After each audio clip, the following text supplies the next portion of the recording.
Agar ketika firman itu Tuhan kami dengar,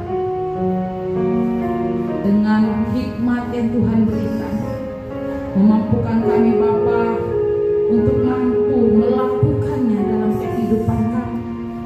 Sebab kami tahu Tuhan, firman-Mu itulah Bapa yang menjadi terang bagi jalan kami. Firman-Mu itulah Bapa yang beri kekuatan bagi setiap kami, sehingga kami dimampukan untuk terus berjalan sesuai dengan kehendak-Mu. Agar kami Bapa bisa berada Bapa bersama dengan Engkau Tuhan, apapun situasi dan kondisi hidup kami. Untuk itu Bapa, berfirmanlah Engkau pada siang hari ini, sebab kami siap mendengarkan-Mu. Yang siap mendengarkan firman Tuhan, kita sama katakan amin. Jemaat Tuhan dipersilakan dulu kembali. Shalom bagi kita semua. Shalom. Haleluya. Bersyukur di kesempatan minggu ini kita masih bisa berjumpa, Kita masih bisa beribadah bersama-sama di tengah-tengah situasi dan kondisi hidup kita, namun Tuhan masih memberikan kekuatan. Tuhan masih menyertai dan Tuhan masih memberikan jalan keluar di tengah-tengah pergumulan kita. Namun Tuhan rindu bagi setiap kita ketika kita mengalami apapun itu situasi dan kondisi, baik itu menyenangkan ataupun menyedihkan, baik itu ketika kita dalam sukacita maupun duka cita, kita tetap berada dalam kasih-Nya. Kita tetap berada dalam Kristus. Kita tetap berada dalam lindungan naungan-Nya.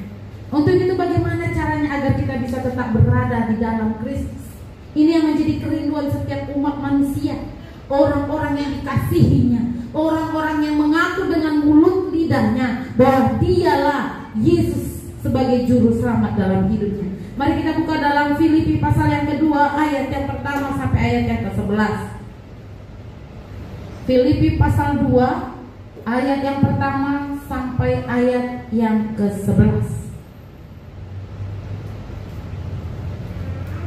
Yang sudah membuka, mendapatkan nats firman Tuhan ini, kita sama katakan amin. Haleluya. Kita akan membaca secara responsoria. Saya baca ayat yang ganjil, jemaat Tuhan baca ayat yang genap. Begitu selanjutnya sampai di ayat yang ke-11 dengan judul perikop nasihat supaya bersatu dan merendahkan diri seperti Kristus. Jadi karena dalam Kristus ada nasihat, ada penghiburan kasih, ada persekutuan roh, ada kasih mesra dan belas kasihan. Karena itu berbalas berkataku nanti dalam kamu seperti sepikir dalam satu pasti, satu jiwa, satu jiwa, dengan tidak mencari kepentingan sendiri atau puji-pujian yang sia-sia. Sebaliknya hendaklah dengan rendah hati yang seorang menganggap yang lain lebih utama daripada dirinya sendiri. dan janganlah tiap-tiap orang hanya memperhatikan kepentingan sendiri, tetapi kepentingan orang lain juga. Hendaklah kamu dalam hidupmu bersama menaruh pikiran dan perasaan yang terdapat juga dalam Kristus Yesus, Yang walaupun dalam rupa Allah tidak menganggap kesetaraan dengan Allah itu sebagai milik yang harus dipertahankan, melainkan telah mengosongkan dirinya sendiri dan mengambil rupa seorang hamba dan menjadi sama dengan manusia. dan dalam keadaan sebagai manusia ia telah merendahkan dirinya dan taat sampai mati, bahkan sampai mati di kayu salib. Itulah sebabnya Allah sangat meninggikan dia dan mengaruniakan kepadanya nama di atas segala nama, supaya dalam nama Yesus bertepuk lutut segala yang ada di langit dan yang ada di atas bumi dan yang ada di bawah bumi, dan segala lidah mengaku Yesus Kristus adalah Tuhan bagi kemuliaan Allah Bapa. Diberkati kita yang sudah membaca kebenaran firman Tuhan, terlebih lagi yang melakukannya dalam kehidupan kita hari lepas hari. Tema renungan kita pada siang hari ini adalah hidup dalam Kristus. Ketika kita berbicara mendengar kata hidup, hidup ini artinya adalah makhluk Tuhan yang bernafas. Hidup di sini berarti ada proses yang dijalani. Hidup di sini berarti kita bisa merasakan dan bisa melihat apa yang terjadi. Tetapi kadangkala ketika kita mengingat kata hidup, belum tentu hidup kita sudah di dalam Kristus. Tapi Tuhan rindu bagi setiap anak-anak yang dikasihinya. Ketika Yesus mati di kayu salib untuk menebus dosa umat manusia yang dikasihinya, Tuhan rindu agar makhluk Tuhan ini, yang mulia ini, yang ciptaannya ini bisa hidup di dalam Kristus. Tapi bagaimana caranya kita bisa hidup di dalam Kristus? Apalagi ketika kita hidup di dunia ini berarti kita sudah hidup di dalam Kristus. Atau ketika kita berada di dunia ini kita belum hidup di dalam Kristus? Ini menjadi pertanyaan bagi pribadi. Yang pertama, bagaimana caranya kita bisa melihat apakah hidupku ini sudah di dalam Kristus ataukah hidupku ini masih di luar Kristus? Yang pertama dikatakan di ayat yang pertama.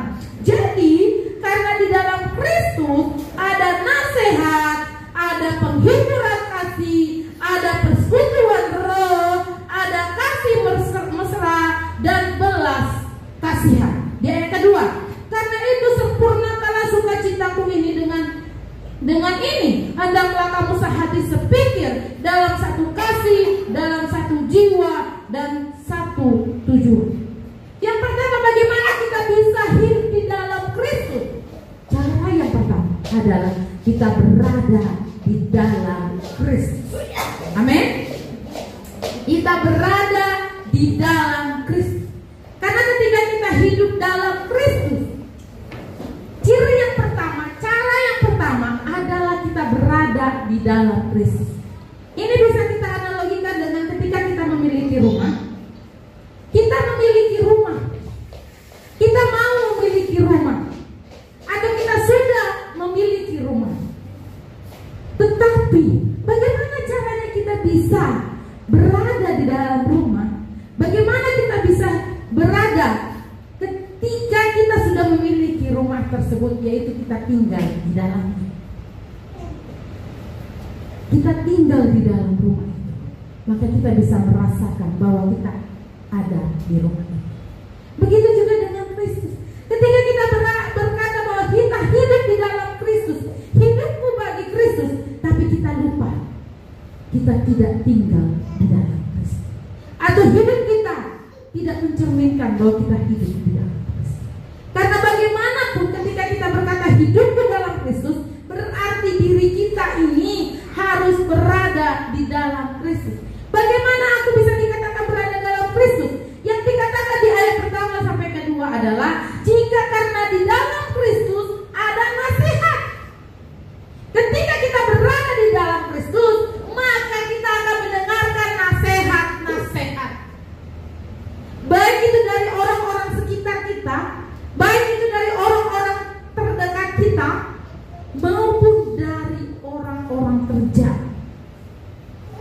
Ketika kita mengalami pergumulan, ketika kita merasakan sukacita sekaligus, kadang-kadang kita mendengarkan nasihat-nasihat. Ketika kita membaca firman Tuhan pun, banyak nasihat-nasihat yang Tuhan berikan dalam hidup. Dan ketika kita berada di dalam Kristus, maka kita akan mendengarkan nasihat tersebut. Maka kita bisa mendengarkan nasihat tersebut. Kita tidak langsung panas hati, kita tidak langsung marah, kita tidak langsung berkecil hati ketika kita mendengar nasihat demi nasihat. Kadang-kadang nasihat itu bisa memperbaiki hidup. Yang kedua dikatakan di sini, ketika ada nasihat, ada penghiburan kasih. Ketika kita mengalami yang namanya hidup, itu tidak terlepas dengan adanya sukacita dan dukacita. Tetapi ketika kita berada dalam kasih, ketika kita berada dalam Kristus, maka akan ada penghiburan kasih itu bagi setiap kita. Dari mana saja kita akan dapatkan. Dan kita juga harus melakukannya bagi untuk setiap orang. Lalu dikatakan selanjutnya, ada persekutuan roh, ada kasih mesra dan belas kasihan. Ini adalah ciri-ciri yang harus kita lihat dalam hidup kita ketika kita berpikir bahwa hidupku sudah berada di dalam Kristus. Ketika kita sudah berpikir bahwa hidupku ada di dalam Kristus, maka kita akan menjadi orang yang mendengar nasihat, kita akan menjadi orang yang memiliki penghiburan kasih. Kita juga menjadi orang yang hidup di dalam persekutuan roh, kasih mesra dan berbelas kasihan kepada siapapun yang kita jumpa. Ini menjadi ciri yang Tuhan izinkan untuk kita dengar. Ketika kita bisa menjadi orang-orang dalam firman Tuhan, ayat yang pertama dan ayat yang kedua, maka engkau sudah berada di dalam kasih. Maka engkau sudah berada di dalam kasih. Ini yang Tuhan rindukan bagi setiap anak. Tidak gampang. Tidak gampang untuk menjadi orang-orang yang dikasihi. Orang-orang yang berada dalam Kristus tidak gampang. Tidak segampang membalikkan telapak tangan kita. Orang-orang yang hidup di dalam Kristus ada harga yang harus dibayar. Dan ini yang Tuhan rindukan. Lalu dikatakan selanjutnya di ayat yang kedua, karena itu sempurnakanlah sukacitaku ini, hendaklah kamu sehati sepikir dalam satu kasih, satu jiwa, dan satu tujuan. Ketika kita berada di dalam Kristus, maka kita akan berubah menjadi sehati sepikir dengan Dia.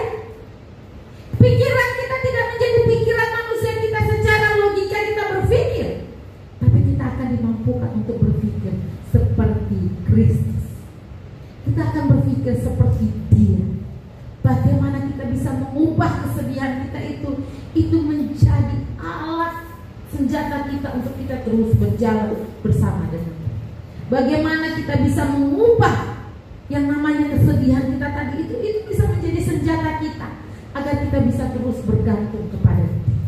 Ini yang Tuhan rindukan. Mari sehati sepikir dengan Dia, memakai pola pikirnya.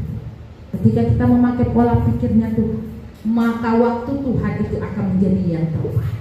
Ketika kita menjadi pola pikir Tuhan, maka apa yang kita pikirkan itu baik, tapi Tuhan katakan itu belum tentu baik, dan kita akan berkata belum tentu baik. Kita akan sia sekata dengan Tuhan ketika kita berada di dalam Kristus. Yang kedua, bagaimana ciri-cirinya agar kita bisa hidup di dalam Kristus? Di ayat yang kelima dikatakan, hendaklah kamu dalam hidupmu menaruh dalam hidupmu bersama, menaruh pikiran dan perasaan yang terdapat juga dalam Kristus Yesus. Hal yang kedua, bagaimana caranya agar kita bisa hidup bersama, hidup dalam Kristus? Hal yang kedua adalah kita berpikir seperti Kristus. Amin. Kita berpikir seperti Kristus. Susah berpikir seperti Kristus, Bu. Ya benar. Susah. Tidak mudah. Tidak instan. Ada proses yang harus dibayar ketika kita mau hidup seperti Kristus. Ada hal yang harus kita lakukan ketika kita mau berpikir seperti Kristus. Tidak gampang. Ada waktu yang harus kita jalan. Sehingga dikatakan bahwa belajar itu tidak habis-habisnya. Selama nafas kita masih ada, kita akan terus belajar dan belajar. Untuk itu Tuhan merindukan, mari apapun situasi hidup kita, karena setiap manusia akan diizinkan untuk hidup di dalam pertumbuhan. Tuhan akan izinkan untuk hidup dalam sukacita. Tuhan akan mengizinkan untuk hidup di dalam pergumulan, di dalam penganiayaan, di dalam kesedihan, air mata dan tawa. Itu akan ada campur aduk di dalam hidup kita. Tapi Tuhan rindu, mari di tengah-tengah hal ini kita bisa berpikir seperti Kristus. Yang ketiga, dikatakan di ayat yang ke-8, dan dalam keadaan sebagai manusia, Ia telah merendahkan dirinya dan taat sampai mati, bahkan sampai mati di kayu salib.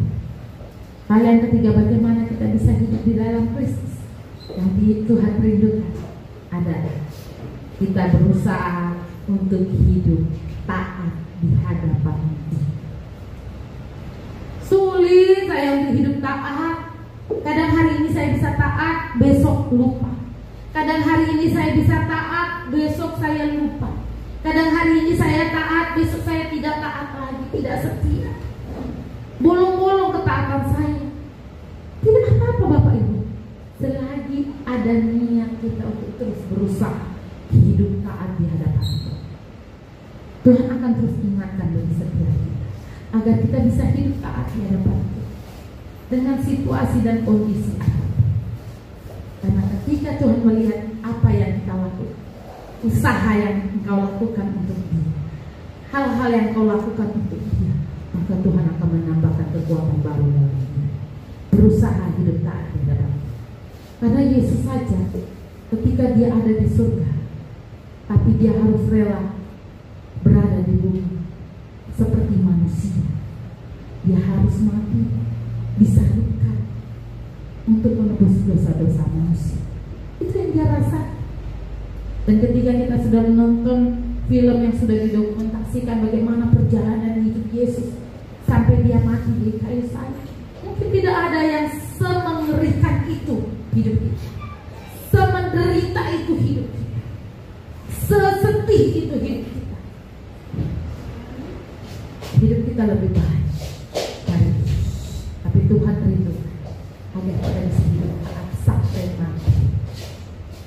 Artinya sampai kita dipanggil oleh Tuhan, Tuhan dapat hidup taat di hadapan Tuhan. Sehingga ketika Tuhan memanggil, oh anakku yang hidup taat di hadapan, kita akan berada bersama-sama dengan Dia dalam kekekalan abadi. Dan itu yang Tuhan rindu kepada setiap. Mari, ketika Tuhan dapati engkau tidak taat sampai saat ini, berusaha hidup taat.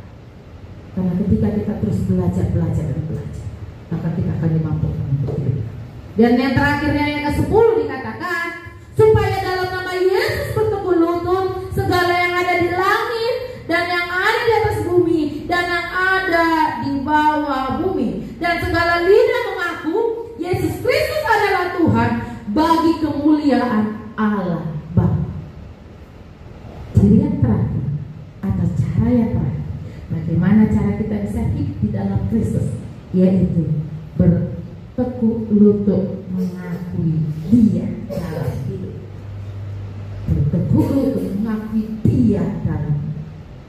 Bapak Ibu yang saudara-saudari yang terkasih dalam Tuhan, kadang-kala ketika kita mengalami yang namanya sukacita, ketika kita mengalami yang namanya berkat, kadang-kala hal itu membuat kita lupa bahwa hal itu kita dapati karena Dia. Kadang-kala kita lupa karena segala sesuatu yang sukacita ini kita dapati itu dari Dia. Kita lupa mengakui segala sesuatunya itu karena Dia. Dan banyak anak-anak Tuhan yang gagal di sini, mengakui semua karena kehebatan, karena kepintaran, karena kekuatan, keperkasaannya, dan lupa mengakui segala sesuatu itu karena Dia. Tuhan rindu anak-anak Tuhan jemaat Maranatha, apapun situasi dan kondisi, ketika kita tetap berada dalam pergumulan sekalipun yang belum dijauhi, akuilah Dia dalam hidup, karena Dialah yang berperan dalam hidup. Dialah skenario hidup, dan ikuti apa yang Dia rancangkan dalam hidup, karena rancangan Dia yang terbaik dalam hidup. Karena rancangannya adalah rancangan yang indah, yang tidak akan membuat kita menjadi sedih, gundah gulana, tapi rancangan Dia adalah yang terbaik. Meskipun proses yang membuat kita harus bercucuran air mata, tapi percaya mahkota kehidupan akan Tuhan berikan dalam hidup kita. Karena ketika Dia sudah mengosongkan dirinya, Dia turun ke bumi, Dia taat sampai mati di kayu salib, berarti Dia membuang semua ilahinya. Dia mau sama seperti manusia, merasakan marah, lapar, dan sebagainya. Dan Dia tahu bahwa anak-anak Tuhan hidupnya terbatas. Untuk itu Dia beri kekuatan baru hidup kita. Biarlah kebenaran firman Tuhan kita yang singkat pada siang hari ini mengingatkan kita. Mari kita belajar untuk hidup di dalam Kristus. Hidup di dalam Kristus lah yang Tuhan rindukan bagi setiap anak-anak Tuhan. Tuhan mau ketika kita saat ini mengintrospeksi hidup kita, ketika kita menyadari bahwa hidup kita masih di luar Kristus, mari masuk berada di dalam Kristus. Mari masuk berpikirlah seperti Kristus. Mari masuk kita berusaha untuk hidup taat di hadapan Dia, dan mari masuk agar kita mau mengakui Dia, bahwa segala apapun yang kita dapati, kita miliki sampai pada saat itu semua karena Dia. Mari kita berdoa. Haleluya. Bapa yang baik, Bapa yang bertata dalam kerajaan surga, kami bersyukur Tuhan pada saat ini, karena Engkau sungguh baik, Engkau sangat baik, dan Engkau teramat baik bagi hidup kami. Di tengah-tengah kehidupan kami, Tuhan masih memampukan kami Bapa, agar kami bisa terus berjalan sesuai dengan kehendak. Untuk itu Tuhan, kebenaran firman-Mu yang singkat pada siang hari ini mengingatkan setiap kami. Mari Bapa, rangkul kami. Mari Tuhan, pegang tangan kami, agar kami bisa tetap hidup di dalam Kristus. Kami rindu Bapa, agar kami tetap terus Bapa hidup di dalam Engkau. Bagaimana caranya? Yaitu agar kami bisa berada di dalam Engkau. Kami bisa terus Tuhan berada di dalam Engkau. Kami bisa berpikir seperti Engkau. Kami bisa hidup taat seperti Engkau. Bahkan kami mengakui apapun yang kami miliki, kami rasakan sampai pada saat ini, semuanya karena kendali Engkau. Untuk itu Tuhan, kami bersyukur Tuhan, di tengah-tengah kehidupan kami Engkau masih memberikan sukacita yang luar biasa. Sehingga ketika anakmu pulang dari tempat ini juga Bapa, di tengah-tengah pergumulan yang Tuhan izinkan, tetap membawa sukacita yang daripada Engkau. Terpujilah Engkau Allah kami yang ajaib, Allah kami yang dahsyat, hanya dalam nama Tuhan Yesus yang berdoa. Amin.